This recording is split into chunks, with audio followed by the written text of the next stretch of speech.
My self Ashok कचरे। तो छात्रों, तो मैं आज आपको ग्रामर इसके बारे में पहला पाठ पढ़ाने जा रहा हूँ। तो आज के इस पाठ का नाम है भाषा, लिपि और व्याकरण।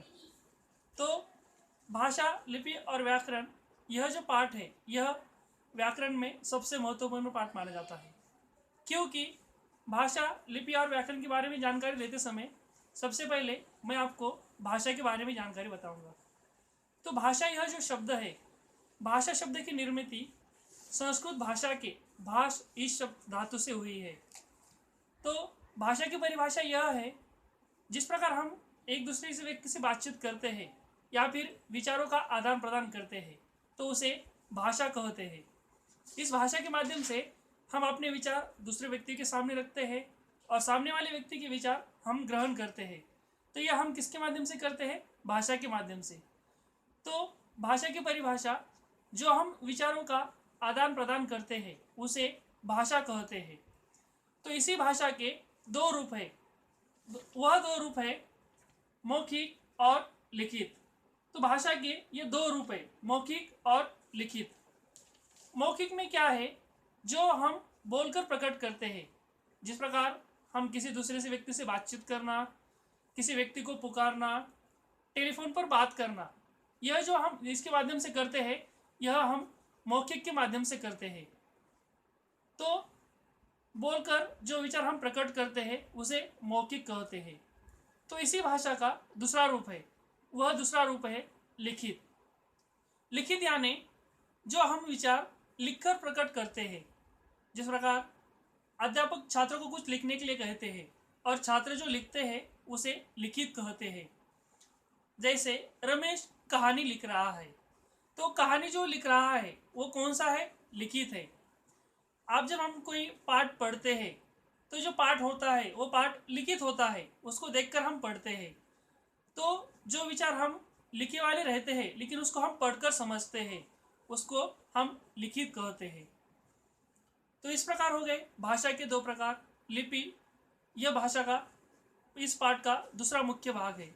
लिपि, लिपि में यानी भाषा के लिखने के तरीके को लिपि कहते हैं। लिपि अनेक अलग अलग भाषाओं की अलग अलग लिपि है। वैसे देखा जाए, हमारे महाराष्ट्र की मराठी भाषा, भारत देश की राष्ट्रभाषा हिंदी और सभी भारतीय भाषाओं की जननी संस्कृत, इन तीनों भाषाओं की लिपि देवनागरी लिपि है। क्योंकि तीनों भाषाओं में इनके स्वर और व्यंजन थोड़ा बहुत बदलाव है, लेकिन लगभग सब सरीखे हम दिखाई देते हैं। तो लिखने के तरीके को लिपि कहते हैं। तो छात्रों, तीसरा एक भाग है, इस पाठ का तीसरा मुख्य भाग है व्याकरण।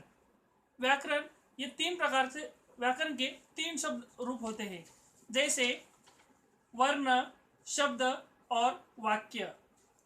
तो वर्ण आपको मालूम है, स्वर और व्यंजन। स्वर और व्यंजन मिलाकर हम शब्द बनाते हैं और शब्द से एक वाक्य बनता है। तो मैं आपको एक उदाहरण समझाता हूँ। वर्ण हमने क्या लिया? आ प्लस म, दो आ और म, ये दो वर्ण है, एक स्वर है, एक व्यंजन है। दो वर्ण मिलाकर एक शब्द बनाया हमने, आम। तो आम, इस शब्द से हमने वाक्य बनाया, आम मीठा है। तो यहां पर हमने समझ लिया, वर्ण से शब्द बनता है और शब्द से वाक्य बनता है।